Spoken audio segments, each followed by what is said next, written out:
At 10:14 a.m. on a Tuesday, I set my badge on a glass desk and said, okay. 2 words, that's all it took to crash 2,800 stores across 40 states.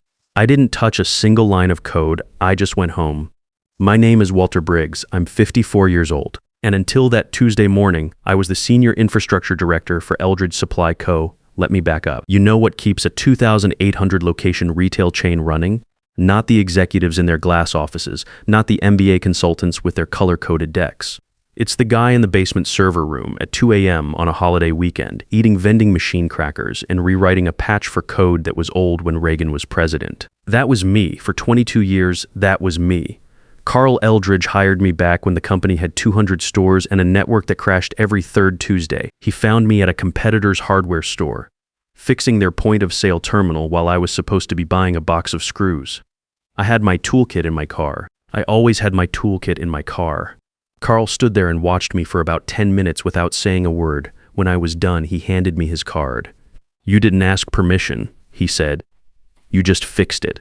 I told him I wasn't looking for a job. He said, you will be. He was right. 2 weeks later, I was elbow deep in Eldridge's server room, pulling cable and rewriting access protocols that hadn't been touched since the Clinton administration. Carl wasn't a tech guy, but he understood that technology is infrastructure, same as concrete and steel. You build it right or the whole thing falls down on you. He never bothered me about culture fit or team energy.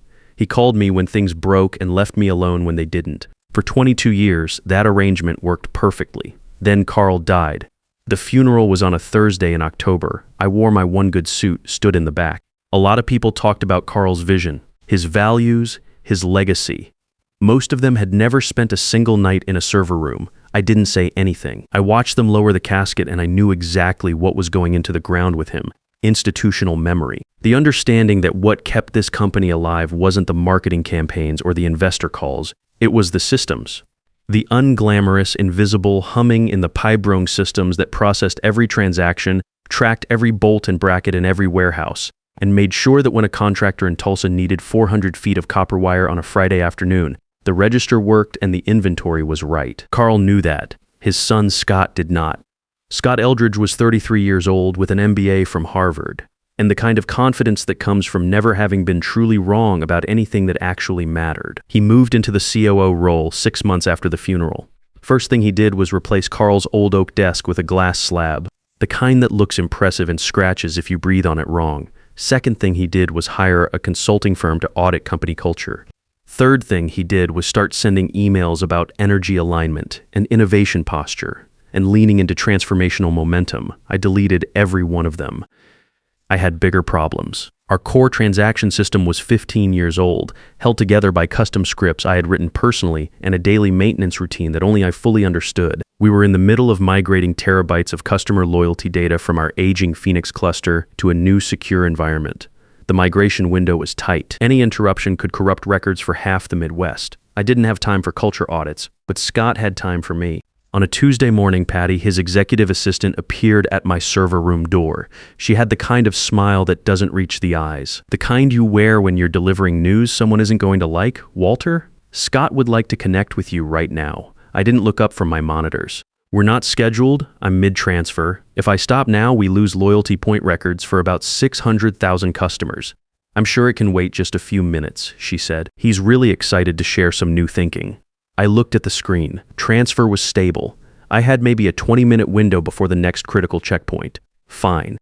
The elevator ride to the top floor felt longer than usual, or maybe I just noticed it more. The air up there always smelled different, less like work, more like money trying to smell like work. Scott's office looked like a boutique hotel. The oak desk was gone, glass everywhere. A whiteboard covered in OKRs and KPIs that nobody had bothered to define.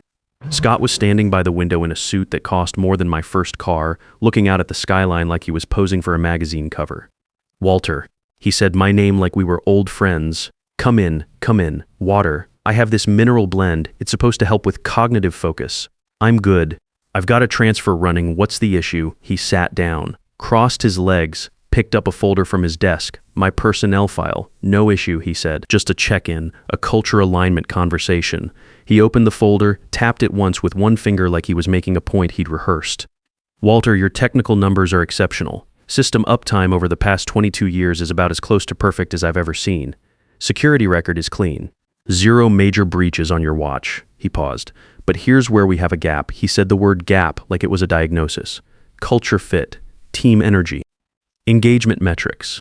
These are the pillars of our new operating model, and frankly, when I look at your participation scores, your 360 feedback, the way you show up in cross-functional spaces, the picture isn't great. I looked at him for a moment. I manage back-end infrastructure for 2,800 stores, I said.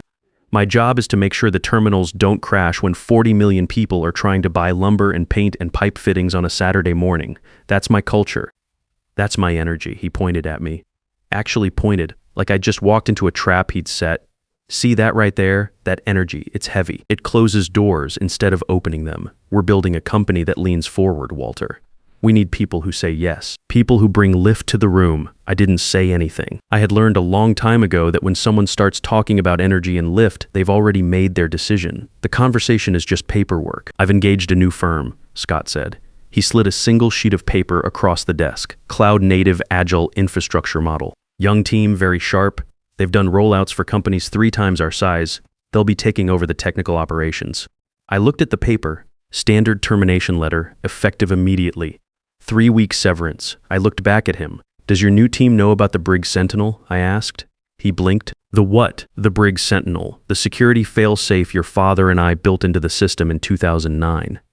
After the data breach that almost cost the company 4 million customer records, Carl and I spent 6 months building a custodian authentication protocol. It runs automatically every 45 minutes. It requires a manual login from a primary admin account. My account. If it doesn't get that authentication, it assumes the network has been compromised or the custodian is gone, and then it initiates lockdown. Scott stared at me for a second, then he leaned back in his chair and did something I wasn't expecting. He laughed. Oh, come on, he said. You're telling me ghost stories. I'm telling you how the system works, Walter. His voice shifted. The friendly act was over. Every system has a handoff process. That's what transition planning is for. The new team will handle it.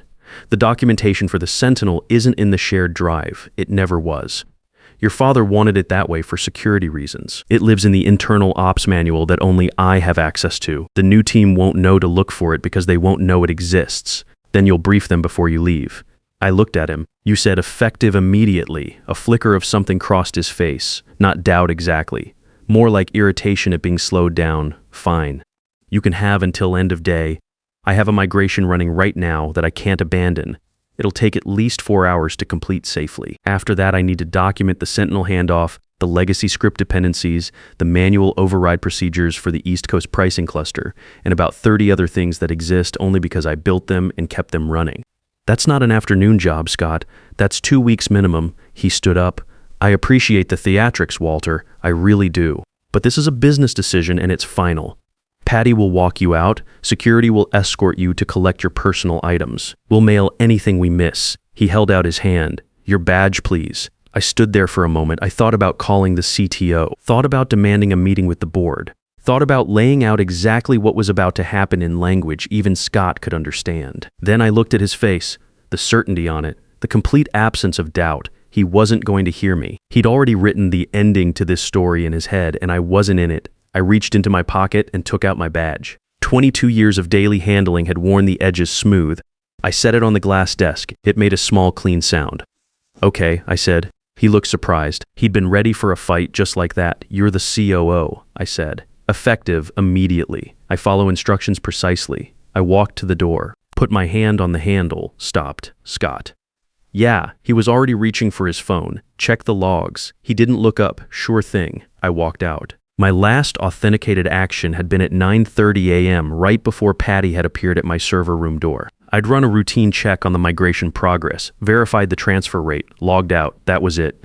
The Brig Sentinel ran its first check at 10:15 a.m. It sent a handshake request to my admin account. No response. It sent a second request 30 seconds later. Still nothing. The protocol was clear. If the primary custodian cannot be reached, assume hostile event. Sever all external store connections. Protect the data, 2,800 locations. Every register, every scanner, every payment terminal, all of them at once. I was in the elevator when my phone buzzed the first time. Then again. Then it started buzzing without stopping. Nolan, one of my junior analysts, got through first. He was 26 years old, the only one on the team who'd ever stayed late just to ask questions about how the legacy systems actually worked. Walter, your account just went dark. Transaction servers are throwing yellow flags across the board. What's happening? I watched the lobby floor numbers count down. I didn't answer. I wasn't the senior infrastructure director anymore. The new Agile team could sort it out. They had apps. I walked through the lobby without stopping. The security guys at the front desk looked up. I gave them a nod. They nodded back, same as every morning for 22 years, except this time I kept walking. The parking garage was quiet. I got in my car, a 10-year-old sedan with 140,000 miles on it and a coffee stain on the passenger seat that had been there since 2019. I didn't start the engine right away. I just sat there and watched the clock on the dashboard. 10:16 a.m., 1 minute past the window. Somewhere in a data center in Phoenix, the Briggs Sentinel had just sent its second unanswered handshake. The protocol was already running. I could picture the sequence like I'd written it myself because I had query to primary custodian account. No response. Secondary query, no response. Status flag set to unverified, external connection suspension initiated across all 2,800 nodes. Every store in the network going dark at exactly the same moment. My phone was ringing again. I let it go to voicemail. Then it rang again, then again. I turned the volume down and set it on the passenger seat and watched it light up over and over like something desperate trying to get out of a box. At 10:47, Hank Garner called. Hank managed 60 stores across Texas and Oklahoma. He'd been with the company almost as long as I had.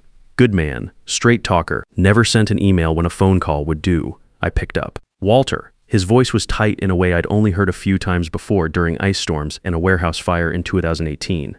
My registers are dead, all 60 locations. Every screen is showing the same thing, a locked logo and the words custodian offline. I've got customers standing in line and cashiers who don't know what to tell them. Help desk isn't answering. I called the monitoring room and got some kid who sounded like he was about to cry. Sounds like a network lockdown, I said. I know what it is, Walter. Why is it happening? Scott Eldridge let me go this morning, effective immediately. Nobody completed the authentication handoff before my credentials were revoked. Silence, the kind that means someone is choosing their next words very carefully. He didn't know about the Sentinel. No, how bad is this going to get? Stage 2 is encryption of backup drives. That kicks in 90 minutes after initial lockdown. Stage 3 starts encrypting customer payment data at the 150-minute mark. Once Stage 3 completes, recovery takes weeks, maybe longer. More silence. Walter, they're already blaming you. There's a company-wide email going out right now. Subject line is something about system upgrade complications. The body implies a former employee deliberately disrupted operations. I looked out through the windshield at the concrete wall of the parking garage. Thanks for telling me, Hank. What are you going to do? Right now I'm going to call my lawyer. After that, I'm going to go home. I hung up and dialed my lawyer before the screen even went dark, told him about the email. He asked me to forward it the moment I had it. Nolan came through 2 minutes later, forwarding Scott's message from his personal email with a single line underneath it. I saved a copy. Thought you should have it, smart kid. I forwarded it to my lawyer with a timestamp, then I drove home by 1 p.m. It was on CNBC. I sat on my couch and watched a reporter standing outside the Eldridge flagship in Manhattan, traffic noise behind her, looking very serious about building supplies. Total transaction failure across all Eldridge supply locations nationwide.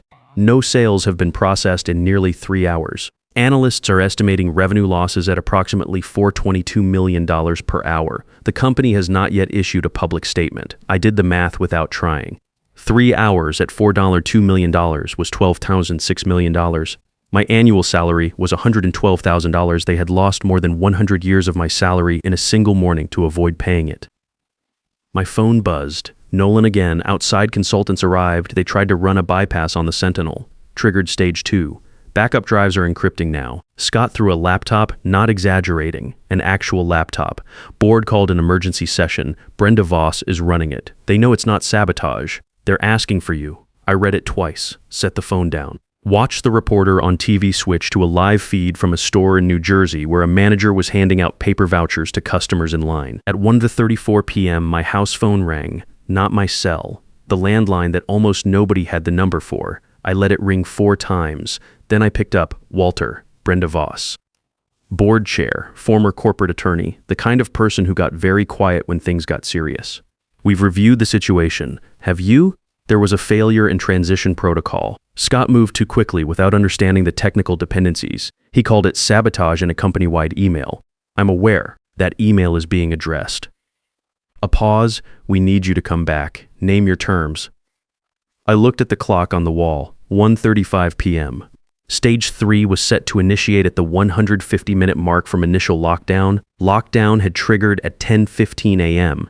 That put Stage 3 at 12:45 p.m. We were already past it. Brenda, I said, Stage 3 started about 50 minutes ago. Customer payment data is actively encrypting right now. I have maybe a 30-minute window before the process completes and becomes irreversible. After that, you're looking at a forensic recovery that takes months and costs more than I want to think about. The silence on her end was different this time. Not hesitation. Calculation. Name your terms, Walter. I reached into my shirt pocket and took out a folded piece of paper. I had written it in the parking garage before I left the building, sitting in my car watching the dashboard clock tick past 10:16 a.m. Not because I planned any of this, because after 22 years of building systems that anticipated failure, I had learned to think 2 steps ahead out of pure habit.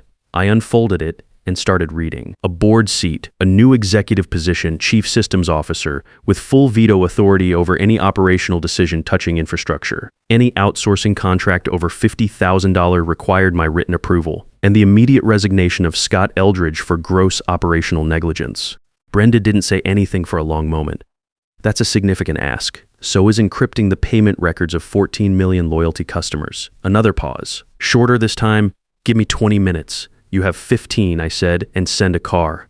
I'm not driving myself back in for this. She hung up. I folded the paper back into my pocket and turned the TV off. The reporter had moved on to something about interest rates. The Eldridge situation was already yesterday's news to her. For the people standing in line at 2,800 stores holding items they couldn't buy, it was very much still today's problem. 14 minutes later, a black town car pulled into my driveway.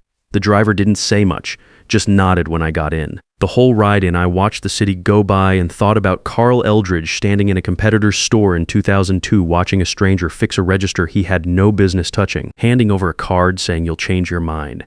He'd been right about a lot of things. The executive floor smelled like panic, not the dramatic kind you see in movies. The quiet kind where people are moving a little too fast and talking a little too carefully, and nobody is making eye contact in the hallway. 3 people I passed looked at me like I was either a ghost or a paramedic. Maybe both. The monitoring room had been turned into a war room. The full board was crammed into a space built for 5 analysts. Every screen showed system status maps with red indicators across the country. The countdown for Stage 3 completion was on the main display. Scott was standing in the corner. His jacket was off. His collar was open. He looked like a man who had spent the last 3 hours learning something he could not unlearn. When I walked in, the room went quiet. Brenda stepped forward. Walter, thank you for coming. I didn't look at her right away. I looked at Scott. How's the energy level? I said. He stared at me. You did this on purpose. I went home, I said. You told me effective immediately. I followed instructions precisely. That's what I do. You knew exactly what would happen. I warned you what would happen in your office about 4 hours ago. You called it ghost stories. He opened his mouth. Brenda held up one hand and he stopped. Walter. She was holding a single sheet of paper. My terms already signed by 4 board members. We've agreed to your conditions.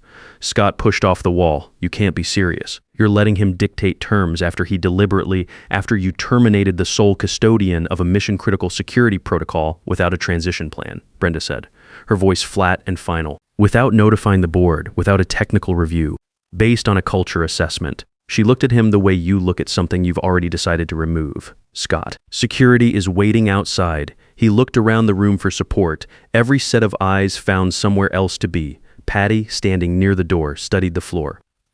The board members looked at the screens. Nolan, wedged in the back corner, looked at me, just for a second, then away. Scott straightened his collar, picked up his jacket, walked out without another word.